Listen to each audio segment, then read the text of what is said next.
Hello everyone, कैसे हो आप सभी। मुझे उम्मीद है कि आप सभी एकदम मस्त और ज़बरदस्त होंगे। तो आज का अपना टॉपिक है नंबर सिस्टम। हिंदी में इसको क्या बोलते हैं? संख्या पद्धति। तो इसके अंदर हम क्या पढ़ने वाले हैं कि हमारे नंबर्स कितने प्रकार के होते हैं, उनके बारे में हम इस वीडियो में जानने वाले हैं। तो सबसे पहले हम ये देखते हैं कि नंबर्स होते क्या हैं, है ना। अगर किसी चीज़ के बारे में पढ़ना है तो उसका मतलब भी तो पता होना चाहिए कि ये होते क्या हैं। ठीक है, तो नंबर्स की अगर हम बात करें कि नंबर्स क्या होते हैं, तो गणित की भाषा में ऐसे चिन्ह या इंग्लिश में इसको बोलते हैं साइन, जिनको हम किसी चीज़ की गणना करने के लिए, जैसे कि मान लो आपके पास में एक पेन का पैकेट है, तो आपको उसमें बताना है कि वो कितने पेन है उसके अंदर। ठीक है, तो आप उसको कैसे बताओगे? गिन कर बता सकते हो। तो वहाँ पर आप नंबर्स का यूज़ करोगे। या किसी चीज़ का मापन करने में, मेज़र करने में किसी चीज़ को, जैसे कि एक कंटेनर में दूध रखा हुआ है, ठीक है, या पानी है, कुछ भी ले लो आप, तो उसमें वो कितने लीटर रखा हुआ है उसको हम नंबर्स के द्वारा बता सकते हैं। ठीक है, या किसी चीज़ का ऑर्डर बताने के लिए कि मान लो कि एक रेस हो रही है, तो उस रेस में पहले स्थान पर कौन आया, दूसरे स्थान पर, ऐसे सभी का क्रम बताने के लिए हम किसका यूज़ करते हैं? नंबर्स का यूज़ करते हैं। तो नंबर्स होते क्या हैं? ये गणितीय चिन्ह होते हैं। चिन्ह कैसे? ये जो हम लेते हैं ना, 1 2 3, 3 का मतलब जैसे मान लो कि हमारे पास में ये मार्कर है, ठीक है, ऐसे हमने 2 मार्कर और ले लिए। कितने मार्कर और ले लिए? 2 मार्कर और ले लिए। तो अब हमारे पास में कितने मार्कर हो गए? एक ये, एक ये, एक ये, 3 हो गए। अब इस 3 को हम किस चिन्ह के द्वारा प्रदर्शित करेंगे, उसको हम लिख देते हैं ऐसे। फिर इसको हमने क्या बोला? 3 बोला।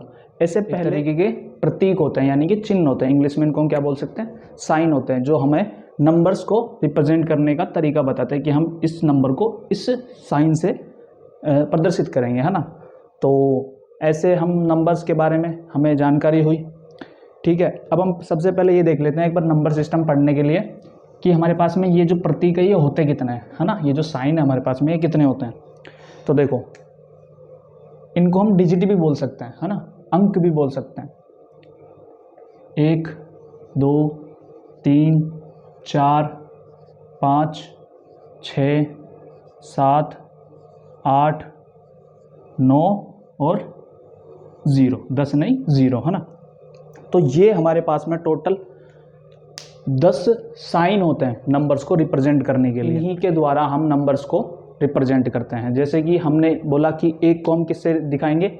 इस वाले साइन से दिखाएंगे। ठीक है, 2 को इससे, 3 को इससे, 6 को इससे। तो ये सारे क्या हैं? साइन है, जो नंबर्स को रिप्रेजेंट करने के लिए हम यूज़ में लेते हैं। ठीक है, अब देखो संख्या क्या होती हैं? संख्या होती हैं जो इन डिजिट से बनी होती है। ये जो डिजिट है ना, इन्हीं को, इन साइंस को हम क्या बोलते हैं? डिजिट बोलते हैं, है ना। तो जो मतलब संख्या क्या होती हैं? जो इन्हीं के द्वारा बनी हुई होती हैं। जैसे हम 1 को 2 बार लिख देते हैं, हमने 1 को लिख दिया 2 बार, तो ये क्या क्या बन गया? 11 बन गया, है ना। तो ये क्या हो गया? एक संख्या बन गई। किससे बनी? हमने एक जो डिजिट था उसको 2 बार लिखा, उससे क्या बना? 11। और इसको क्या बोलते हैं? हम एक संख्या बोलते हैं। तो संख्या क्या होती है? कोई भी, कितने भी डिजिट की आप संख्या ले लो। जैसे ये मान लो कितने डिजिट की होगी? 1 2 3 4। जैसे मान लो हम लिख देते हैं इसमें 3 4 5 6, तो ये 3456, है ना। ये क्या हो गई? एक संख्या हो गई। ये संख्या बनी कैसे? इन्हीं डिजिट से ही बनी।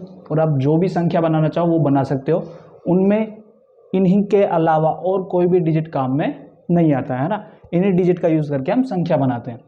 तो अब हम देखेंगे कि नंबर सिस्टम में कितने प्रकार की संख्याएं होती हैं, है ना। तो इसको मैं हटा देता हूँ। इस नंबर सिस्टम में जो हम पहले प्रकार की संख्याएं पढ़ेंगे वो है ना, हम क्या करेंगे अब इसमें नंबर सिस्टम में कितने प्रकार की संख्या होती है वो पढ़ने वाले हैं। तो इसमें पहले प्रकार की संख्या है प्राकृत संख्या।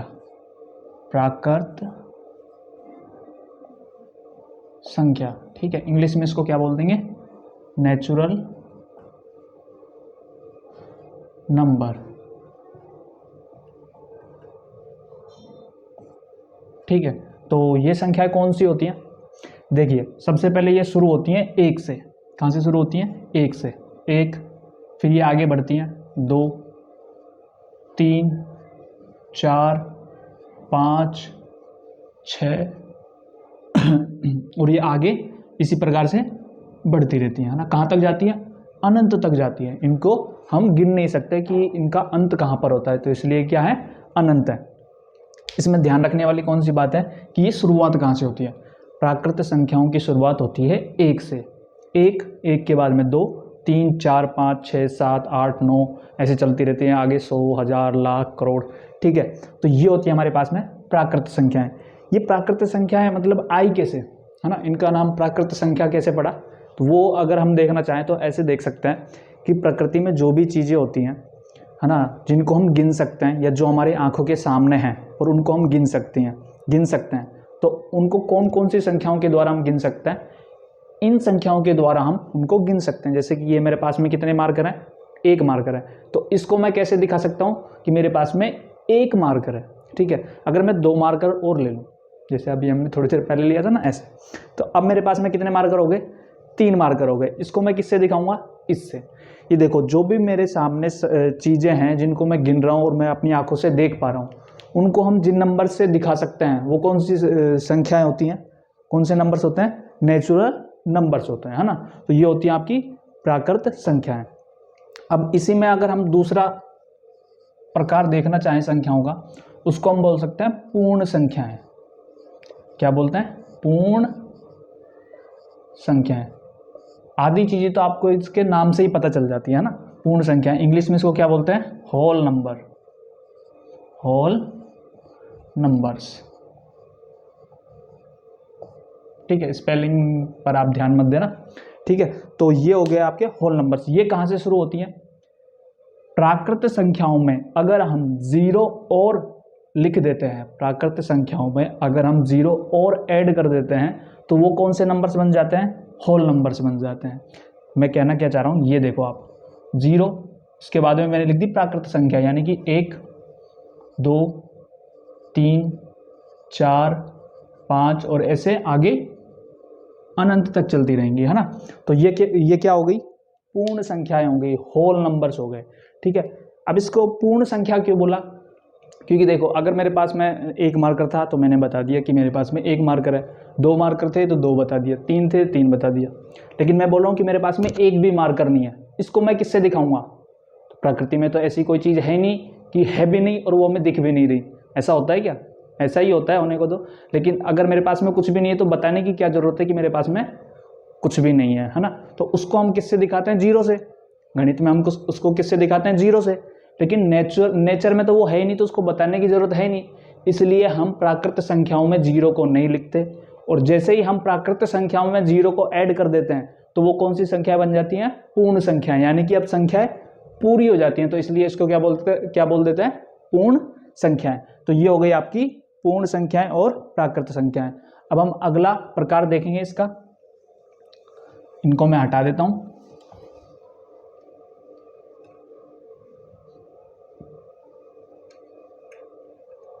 तो अगली जो है वो है पूर्णांक। क्या है? पूर्णांक। इंग्लिश में इसको बोलते हैं इंटीजर, है ना। वैसे तो आपको पता ही होगा, जिनको नहीं पता उनके लिए मैं यहाँ पे लिख देता हूँ। ठीक है, इंग्लिश में इसको क्या बोलते हैं? इंटीजर। अब ये पूर्णांक क्या होते हैं? अब इसके जैसे कि मैंने अभी आपको बताया कि आधी चीज़ें तो हमें इसके नाम से ही पता चल जाती है कि ये है कौन सी संख्या है। पूर्णांक का मतलब आप देखो क्या है? पूर्ण का मतलब पूरा, और अंक का मतलब अंक, डिजिट जो हमने लिखी थी ना अभी, 0, 1, 2, 3, 4, 5, 6, 7, 8, 9, ये 10 डिजिट होती है ना वो। ठीक है, तो पूर्णांक का क्या मतलब होता है? ऐसा अंक जो पूरा हो, ऐसा अंक जो पूरा हो। ऐसी कौन सी संख्याएं हो सकती हैं बताओ? मैंने लिखा यहाँ पे 5, ये पूर्णांक होगी? हाँ, ये एक अंक है और ये पूरा है, बिल्कुल सही बात है।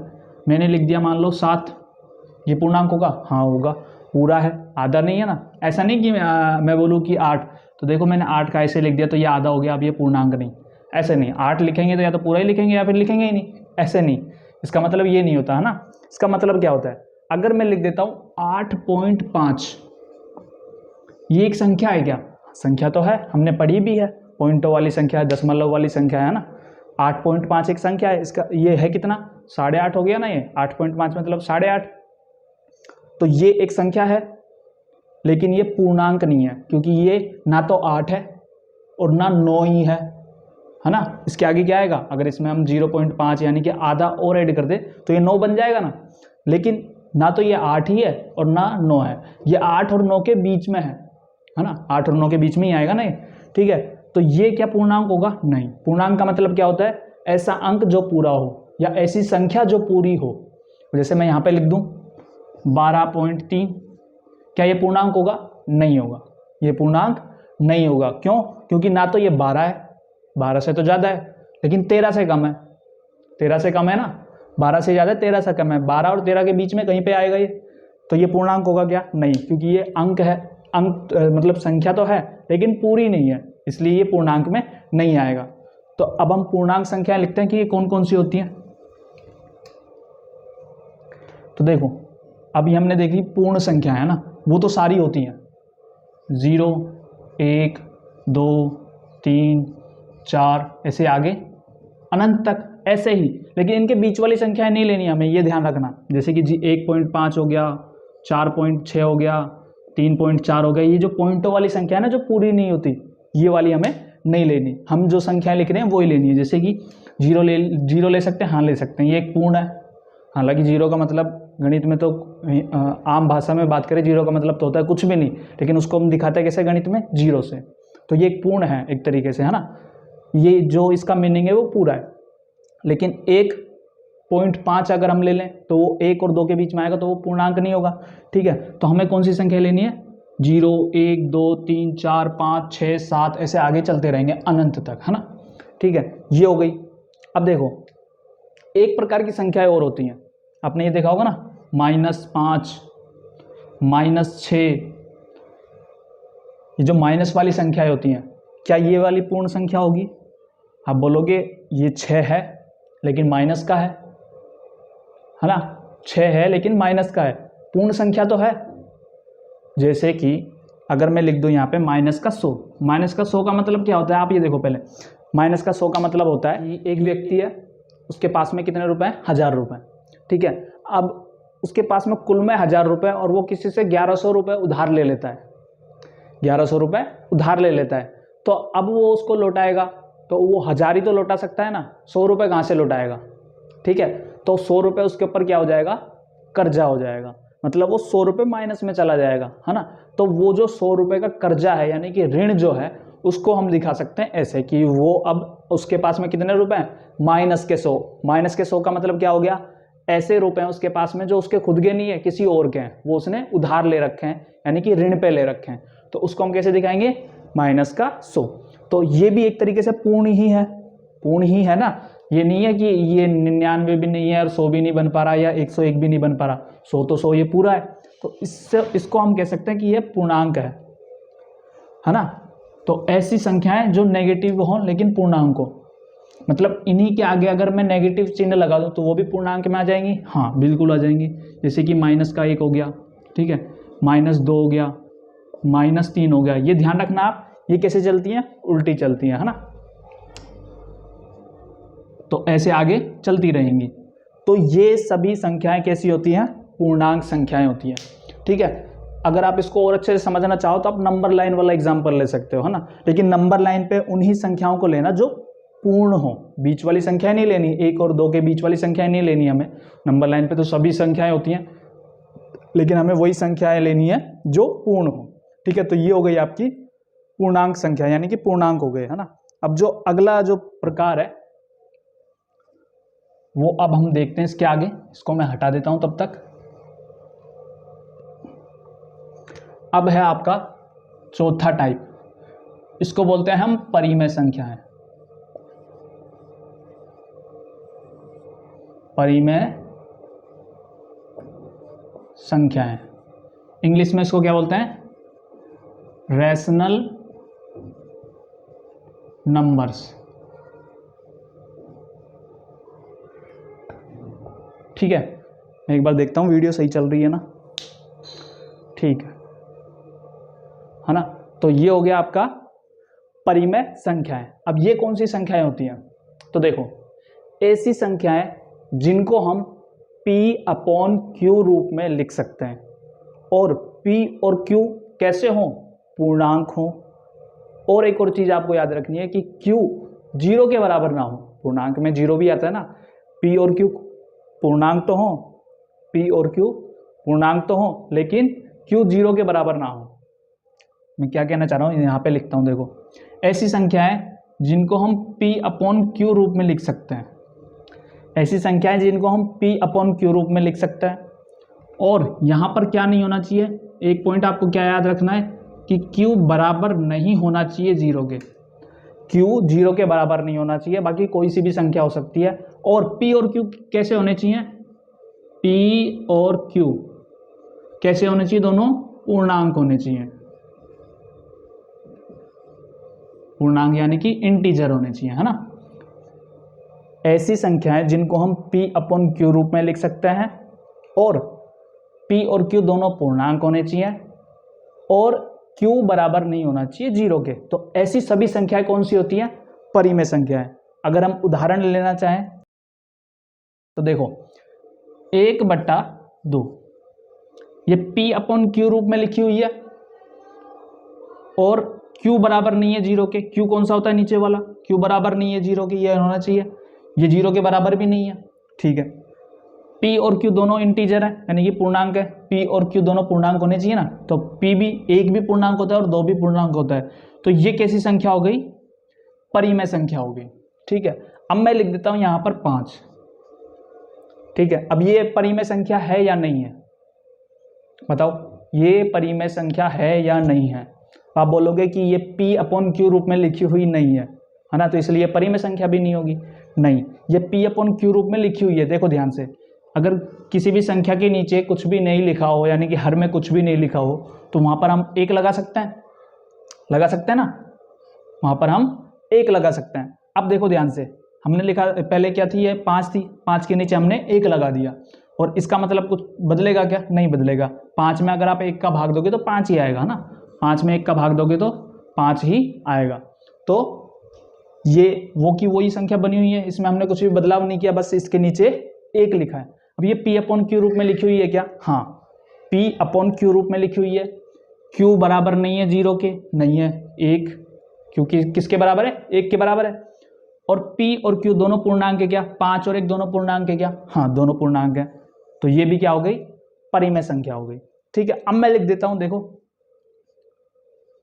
15.7, ठीक है। अब आप बताओ ये पूर्णांक होगा क्या, पहले तो ये बताओ आप मुझे, ये पूर्णांक होगा क्या, ये पूर्णांक नहीं होगा, है ना, ये ना तो 15 है और ना 16 है, 15 और 16 के बीच में कोई संख्या है, ठीक है, तो ये पूर्णांक तो नहीं होगा। अब मैं ये आपसे पूछ रहा हूँ, क्या ये परिमेय संख्या होगी क्या, बताओ, क्या ये परिमेय संख्या होगी क्या। आप बोलोगे अगर पूर्णांक ही नहीं तो परिमेय संख्या कैसे हो सकती है। अगर हम इसके नीचे 1 भी लगा दें, ठीक है, इसके नीचे हम 1 भी लगा दें तो भी ये P अपॉन Q रूप में तो बन रही है, लेकिन P तो पूर्णांक है ही नहीं, P तो पूर्णांक होना चाहिए ना, लेकिन वो तो पूर्णांक है ही नहीं, 15.7 है, और Q तो चलो बराबर नहीं है 0 के, लेकिन ये तो पूर्णांक नहीं है। लेकिन ध्यान से देखो आप, अगर हम यहाँ से पॉइंट हटा देते हैं, अगर हम यहाँ से पॉइंट हटा देते हैं, ठीक है, और पॉइंट के आगे कितनी संख्याएं हैं, एक संख्या, पॉइंट के आगे केवल एक 7 लिखा हुआ है ना, तो जितने संख्या होती है पॉइंट के आगे उतने जीरो हम नीचे लगा देते हैं पॉइंट हटाने पर, तो 1 लिखा हुआ है तो 1 जीरो नीचे लगा देंगे, तो अब ये कितना बन गया, अब ये बन जाएगा 157/10, ठीक है, 157/10। क्या ये 15.7 ही लिखा हुआ है क्या, हाँ, 15.7 ही लिखा हुआ है। अगर हम 157 में 10 का भाग देंगे तो 15.7 ही आएगा, है ना, ठीक है। तो जैसी पहले संख्या थी वही ये संख्या है, उसमें कोई भी बदलाव नहीं हुआ है। अब देखो, अब ये P अपॉन Q रूप में लिखा हुआ है क्या, हाँ, लिखा हुआ है P अपॉन Q रूप में। Q बराबर नहीं है 0 के, Q बराबर नहीं है 0 के, Q तो 10 के बराबर है, ठीक है। P और Q दोनों पूर्णांक है क्या, 157 पूर्णांक होगा या नहीं होगा, होगा, 157 तो पूर्णांक होगा, 10 पूर्णांक होगा, 10 भी पूर्णांक होगा, और दोनों P अपॉन Q रूप में भी लिखे हुए हैं, तो ये कैसी संख्या हो जाएगी, परिमेय संख्या। इसका मतलब 15.7 एक परिमेय संख्या होगी इस रूप में लिखने पर, और ये मतलब दोनों एक ही चीज़ है तो ये भी परिमेय संख्या होगी। तो 15.7 एक परिमेय संख्या होती है, ये आपको ध्यान रखना है ना। ऐसे आप और भी एग्जाम्पल ले सकते हो कई। तो ये हो गई आपकी परिमेय संख्याएं। अब अगला प्रकार है अपरिमेय संख्याएं। अपरिमेय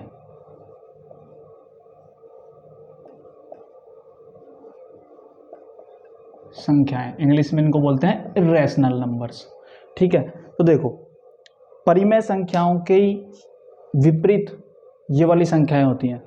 इसके आगे लगा हुआ है ना ए का मतलब इसके विपरीत, किसके आगे वाले के, यानी कि परिमेय संख्याओं के विपरीत।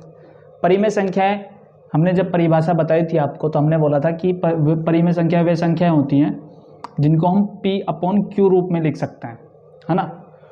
तो अपरिमेय संख्याएं कौन सी संख्याएं हो जाएंगी? ऐसी संख्याएं जिनको हम P/Q रूप में नहीं लिख सकते, या अगर उनको P/Q रूप में लिखेंगे तो वहां पर P और Q जो है वो पूर्णांक नहीं होंगे। वो क्या नहीं होंगे? पूर्णांक नहीं होंगे, है ना।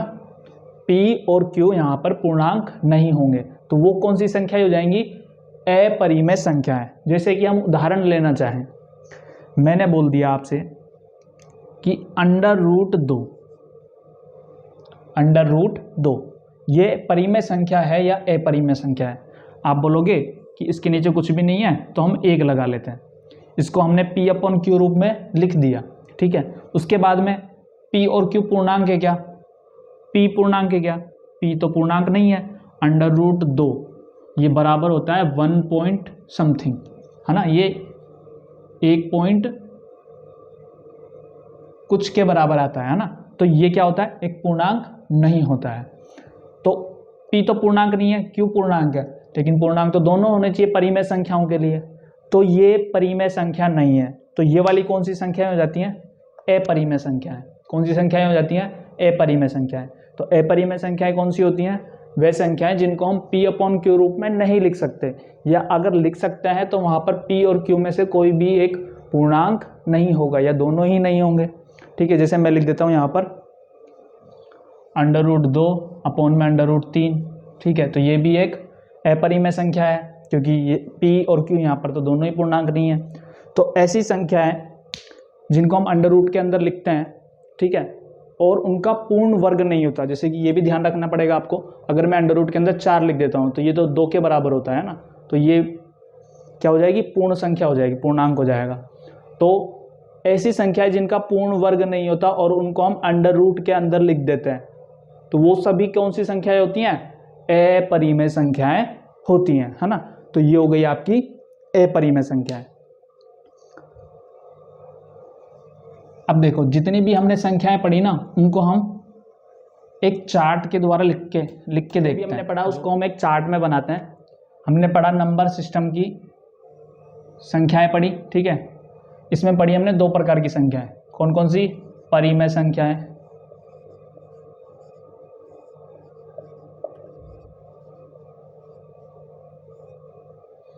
और अपरिमेय संख्याएं।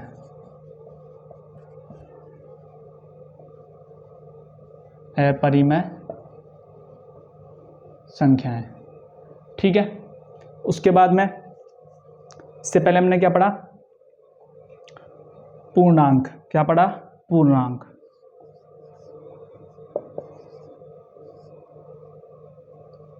अब देखो ध्यान से, मैंने लिखा है 5, तो 5 पूर्णांक है, हाँ है। 5 परिमेय संख्या है क्या? परिमेय संख्या भी है। तो पूर्णांक परिमेय संख्या का ही पार्ट होगा क्या? होगा, बिल्कुल होगा। तो पूर्णांक, सभी पूर्णांक संख्याएं या सभी पूर्णांक कैसी होती है? परिमेय संख्याएं होती हैं, ठीक है। उससे पहले हमने क्या पढ़ा? उससे पहले हमने पढ़ा प्राकृत संख्या, और प्राकृत संख्या के बाद में हमने पढ़ा पूर्ण संख्याएं, है ना। क्या पढ़ा? पूर्ण संख्याएं और प्राकृत संख्याएं।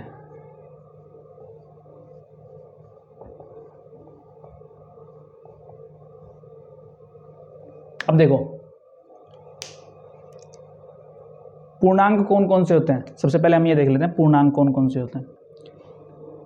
-3, -2, -1, 0, 1, 2 ऐसे आगे चलते रहते हैं, इधर ये चलते रहते हैं। तो ये हो गए आपके पूर्णांक। पूर्ण संख्याएं कौन सी होती हैं, तो 0 से शुरू होते हैं और इनमें प्राकृत संख्या शामिल कर ली जाती हैं, है ना। और प्राकृत संख्याएं कौन सी होती हैं, प्राकृत संख्याएं 1 से शुरू होती हैं और अनंत तक चलती हैं, है ना। जो हो गई आपकी प्राकृत संख्याएं। अब देखो प्राकृत संख्याएं और पूर्णांक संख्या पूर्ण संख्याएं, इन दोनों में इसमें केवल एक 0 और बढ़ गया प्राकृत संख्याओं के अलावा, तो सभी प्राकृत संख्याएं पूर्ण संख्याएं होंगी क्या। हाँ, ये सभी प्राकृत संख्याएं पूर्ण संख्याओं के अंदर आ रहा है ना, सभी प्राकृत संख्याएं पूर्ण संख्याएं होंगी। ठीक है, सभी पूर्ण संख्याएं इसके अंदर आ रही हैं क्या, 0 इधर से और इसके आगे 1 2 3 आगे ऐसे चलता रहा है, और यहाँ पर 0 से शुरू हो रहा है और 1 2 3 ऐसे आगे चलता रहा है ना। तो ऐसे ही सभी पूर्ण संख्याएं पूर्णांक संख्याएं होंगी। और जैसा कि अभी हमने बताया कि सभी पूर्णांक संख्याएं परिमेय संख्याएं होंगी, तो सभी पूर्णांक पूर्ण संख्याएं प्राकृत संख्याएं ये सभी कैसी संख्याएं हो जाएंगी, परिमेय संख्याएं, यानी कि इसी का ही पार्ट हो जाएंगी। ठीक है, तो ये हमने देखा 5 प्रकार की संख्याएं पढ़ी। और इन सभी संख्याओं को हम क्या बोलते हैं, इन सभी संख्याओं को हम क्या बोलते हैं, वास्तविक संख्याएं। क्या बोलते हैं, वास्तविक संख्याएं। इंग्लिश में बोलना चाहे तो रियल नंबर्स। ठीक है, तो ये सभी संख्याएं कौन सी होती हैं, वास्तविक संख्याएं। यानी कि वास्तविक संख्या उसके कितने पार्ट होते हैं, 2, परिमेय संख्या और अपरिमेय संख्या।